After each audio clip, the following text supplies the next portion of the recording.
मेरी बेटी होते ही मेरे पति ने मुझे छुआ तक नहीं। जब मेरे बेटी हुई तो मेरे पति बहुत खुश हुए। वह अपनी बेटी से जान से ज़्यादा प्यार करते थे, लेकिन उन्होंने मुझे हाथ तक नहीं लगाया। जब भी मैं उनके पास जाती तो वह कोई ना कोई बहाना बनाकर मुझसे दूर हो जाते। एक दिन मैंने देखा कि मेरे पति, मेरा नाम नीलम है, मेरी शादी प्रवीण से 1 साल पहले हुई थी। मेरे ससुराल में मेरी सास और मेरे पति के अलावा कोई नहीं था। मेरे ससुर मेरे पति के बचपन में ही गुजर चुके थे। प्रवीण एक सरकारी नौकरी करते थे और बहुत ही अच्छे स्वभाव के इंसान थे। मेरी और प्रवीण की बहुत अच्छी बॉन्डिंग थी, क्योंकि प्रवीण मेरी हर बात को पूरा करते थे। जब से मेरी शादी हुई तब से प्रवीण मेरी हर बात मानते और मुझे बहुत प्यार करते थे। इसी वजह से मुझे अपने ससुराल में ढलने में ज़्यादा दिक्कत नहीं हुई और मेरी सास भी मुझे अपनी बेटी की तरह ही मानती थी, क्योंकि उनके एक इकलौता बेटा होने की वजह से मैं उनकी इकलौती बहू ही हूँ और अपनी बहू को बेटी मानना उनके लिए एक सौभाग्य था। इसीलिए उन्होंने मुझे अपनी बेटी की तरह ही रखा। हर समय मेरी देखभाल करना, मेरी हर बात को पूरा करना, और जब भी मेरी किसी बात के लिए इच्छा होती तो वह प्रवीण से कहकर वह काम पूरा करवा देते। अगर प्रवीण किसी काम में व्यस्त होते तो मेरी सास खुद बाजार जाकर मेरे लिए वह काम कर आई थी। मुझे चाहिए था, ऐसे ही हंसी खुशी हमारे दिन निकल रहे थे। अब हमारी शादी को पूरे 9 महीने बीत चुके थे। मेरी सास ने तो यह भी कहना शुरू कर दिया था कि अब जल्दी से हमारे घर में कोई नन्ही परी ले आओ, जिसकी वजह से हमारे घर में शोरगुल बना रहे। अब प्रवीण तो सवेरे ही ऑफिस चला जाता है और हम दोनों सास बहू पूरा दिन अकेले बैठे रहते हैं। मेरी सास बताने लगी कि जब तुम्हारी शादी नहीं हुई थी तो मैं पूरा दिन घर में अकेली ही बैठी रहती थी, क्योंकि करती भी क्या, क्योंकि प्रवीण तो अपनी जॉब पर चला जाता है और मैं अकेली क्या करती। इसीलिए मैंने प्रवीण की जल्दी ही तुमसे शादी कर दी। सोचा, खैर मेरी सास कहने लगी कि जब घर में एक छोटा मेहमान आ जाए तो घर का पूरा माहौल ही चेंज हो जाएगा, क्योंकि घर में शोरगुल का मातम बना रहेगा। और एक बच्चे की किलकारियाँ सुनने के लिए तो मेरे कान भी तरस गए हैं। खैर माँ जी भी ऐसी बातों में थोड़ा शर्मा गई और हम ऐसे ही बातें करते करते शाम को प्रवीण के ऑफिस से आते ही मैं प्रवीण से माँ जी की बात कही। तभी प्रवीण कहने लगे कि अभी मेरा प्रमोशन हो जाए, उसके बाद ही हम यह सब सोचेंगे, क्योंकि मैं नहीं चाहता कि मैं ऑफिस के काम में व्यस्त हो जाऊं और तुम्हें अगर किसी भी चीज़ की ज़रूरत हो तो तुम अकेली ही वह करो। मैं तुम्हारी और अपने होने वाले बच्चों के लिए पूरी देखभाल करना चाहता हूं। इसीलिए मेरा प्रमोशन होने तक मैं कोई भी बच्चा प्लान नहीं करूंगा। फिर हम दोनों ऐसे ही बातें करते रहे और ऐसे ही एक दिन निकल गया। एक दिन मैं रसोई घर में खाना बना रही थी, तभी प्रवीण का फ़ोन आता है कि वह कहते हैं कि मेरा प्रमोशन हो गया है। अब तो घर में जैसे खुशी की लहर दौड़ चुकी थी। मैं जल्दी से माँ जी के कमरे में गई और उन्हें कहा कि माँ जी, आपके बेटे का प्रमोशन हो गया है और वह और भी बड़ी नौकरी में आ चुके हैं। अब तो मेरी माँ जी का कोई खुशी का ठिकाना नहीं रहा।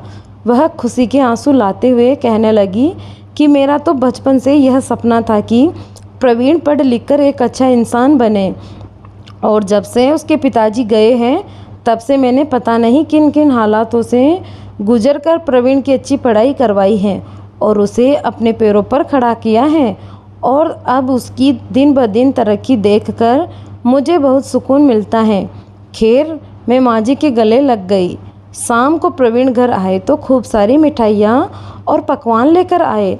हम लोग पकवान वगैरह खाकर आराम से बातें करते हुए सो गए। फिर ऐसे ही दिन निकलते गए।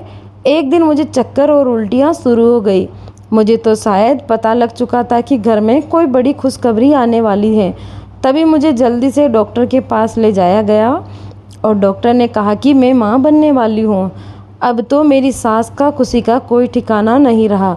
वह बहुत ही खुश हो गई और प्रवीण भी बहुत खुश हुए थे। मेरी माँ पिताजी भी मेरे पीहर से आ गए। बधाई देने के लिए वह लोग भी बहुत खुश हुए कि अब उन्हें भी दोईता या दोईती ही मिलने वाली थी। खैर ऐसे ही दिन बीतते गए। 9 महीने बाद मैंने एक प्यारी सी बेटी को जन्म दिया। घर में लक्ष्मी पाकर सब लोग बहुत खुश थे। दरअसल मेरे ससुराल वाले बिल्कुल भी गलत सोच कर नहीं थे। मेरी सास को तो हमेशा से ही लक्ष्मी चाहिए थी, क्योंकि उन्होंने कहा कि बेटे में कोई बेटी नहीं है, तो मैं चाहती हूँ कि मेरे बेटे प्रवीण के बेटी हो जाए, और भगवान ने हमारी सुन ली।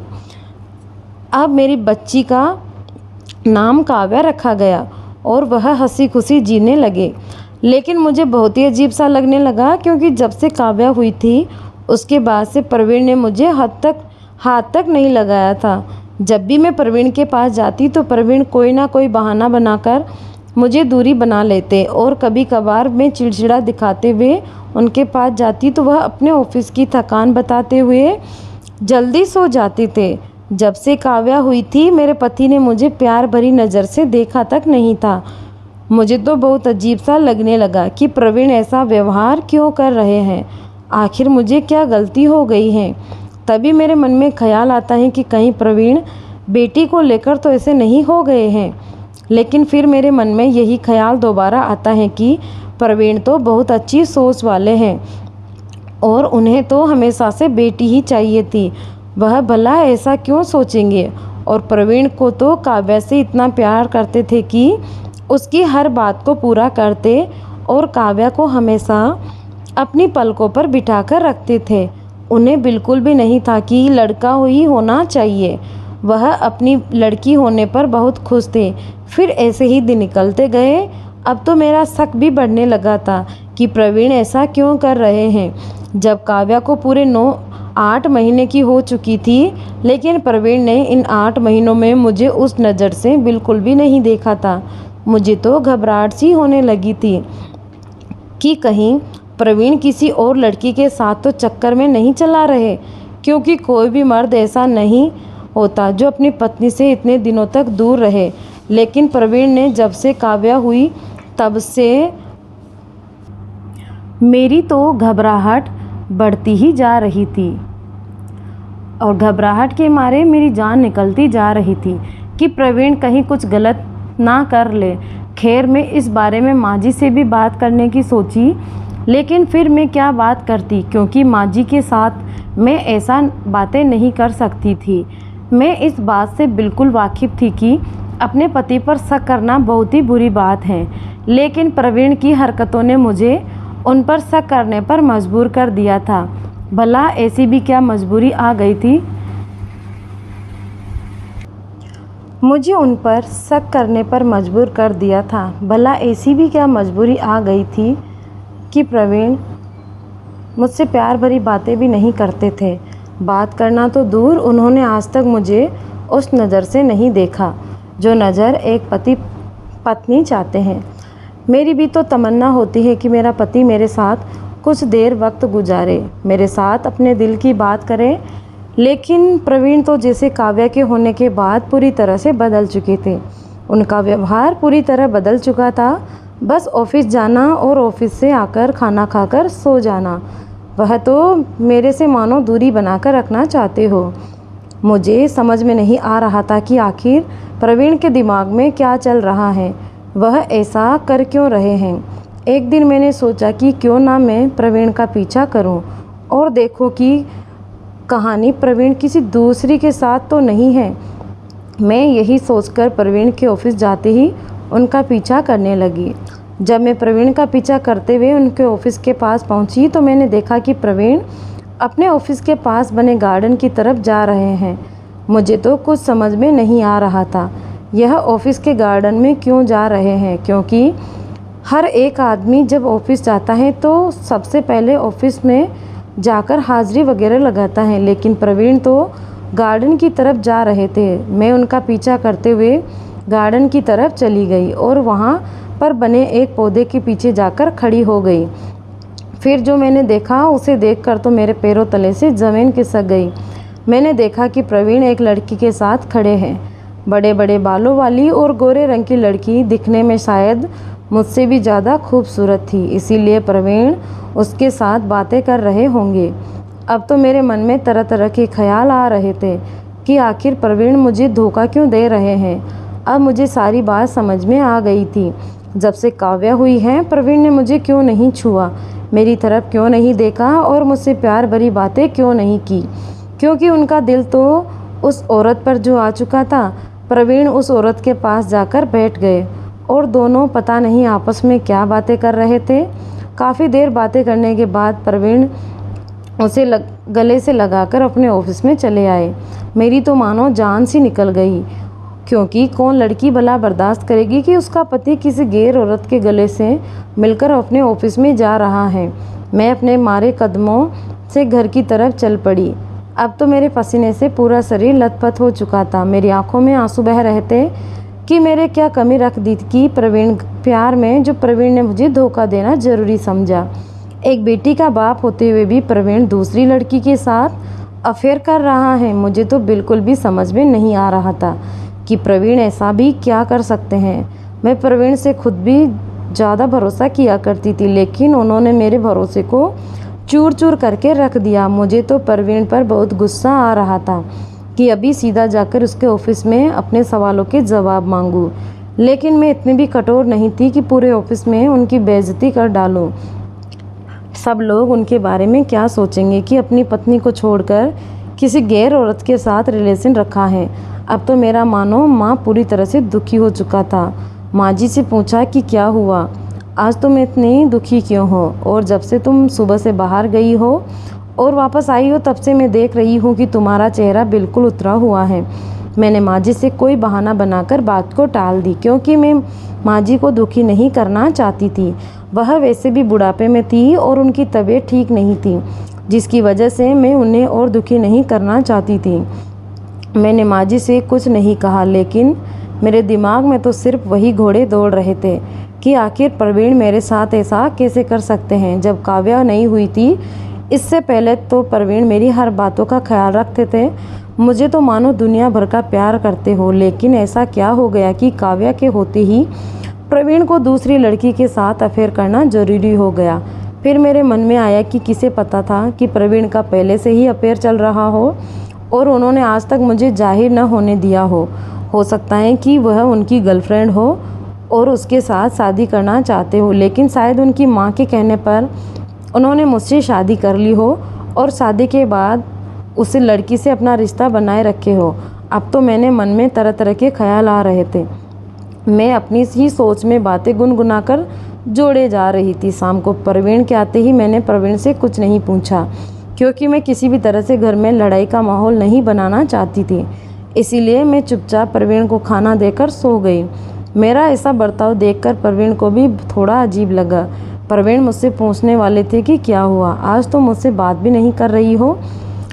तभी मुझे भी गुस्सा आ गया और मैंने भी प्रवीण से कहा कि किस तरह की बातें करूं।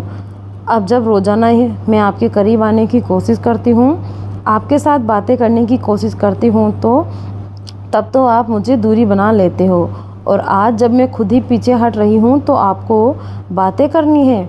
आखिर आप चाहते क्या हो? मैं बिना कुछ समझे बस अपने गुस्से में जाकर प्रवीण को बोले जा रही थी। मुझे ज़रा भी समझ में नहीं आ रहा था कि मैं क्या बोल रही हूँ।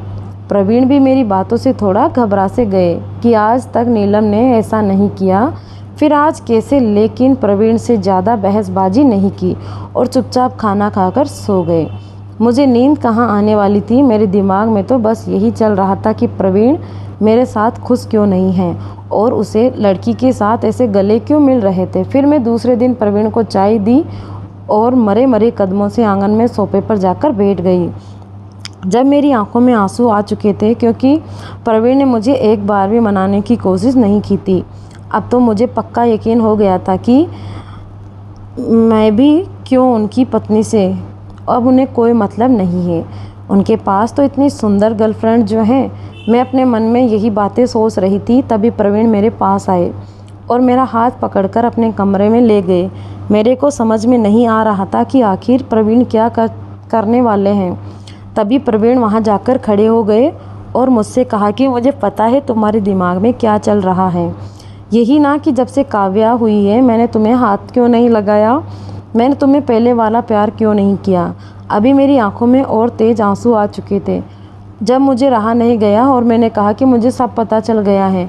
कल मैं आपका पीछा करते हुए आपके ऑफिस तक गई थी तो मैंने आपको गार्डन में उस लड़की के साथ देखा था जिसके साथ आप गले मिल रहे थे। तभी मेरी ऐसी बातें सुनकर प्रवीण को भी थोड़ा धक्का सा लगा। प्रवीण मुझसे कहने लगे कि नीलम, जैसा तुम सोच रही हो वैसा बिल्कुल भी नहीं है। उसके बाद प्रवीण ने मुझे जो बताया उसे सुनकर तो मेरे पैरों तले से ज़मीन खिसक गई। प्रवीण ने कहा कि मेरी भी कोई वजह है जिसकी वजह से मैं तुम्हें आज तक छुआ नहीं था। अभी मैंने गुस्से भरी निगाहों से देखते हुए कहा कि ऐसी भी क्या वजह हो सकती है जिसकी वजह से एक पति अपनी पत्नी से इतनी दूरी बना लेता है। तब भी प्रवीण कहने लगे कि मुझे एड्स रोग है जिसकी वजह से मैं तुम्हें आज तक नहीं छुआ, और जब यह बात मुझे काव्या के होने के बाद पता चली तो मैं तुमसे दूरी करना ही ठीक समझा, क्योंकि मैं नहीं चाहता था कि तुम्हें भी यह रोग हो। इसीलिए मैं इस रोग का इलाज शुरू किया हूँ। और मुझे उस लड़की से तुमने मुझे बात करते हुए देखा था, वह एक डॉक्टर थी और वह मेरी बहन जैसी ही थी। जब से मुझे इस रोग का पता चला था तब से वह मेरी मदद कर रही थी। उसका पति भी एक एड्स का डॉक्टर है जिसकी सलाह से मैं इसका इलाज करवा रहा हूँ। और कुछ कम से समय में मैं गार्डन में आई थी, तभी उसने मुझे फ़ोन किया कि आप मुझे गार्डन में आकर मिल लीजिए। मैं भी वहाँ आई हूँ ताकि मैं आपको कुछ बता सकूँ, क्योंकि मैंने कुछ दिन पहले रिपोर्ट करवाई थी जिसका मुझे कुछ बताया था। इसीलिए मैं गार्डन में उससे मिलने गया था और उसने मुझे रिपोर्ट के बारे में बताया और वह बिल्कुल मेरी बहन जैसे ही थी। इसीलिए वह मेरे इलाज के दौरान मदद कर रही थी। अब तो मेरे सबको समझ आ गया था, मेरा मन बिल्कुल गलत साबित हुआ। मैं प्रवीण से नज़रें नहीं मिला रही थी। अब मेरे पास अफसोस के अलावा कुछ भी नहीं बचा था। तो दोस्तों, यह थी हमारी आज की कहानी। उम्मीद करती हूँ आपको पसंद आई होगी। आप हमें कमेंट करके ज़रूर बताएं। धन्यवाद।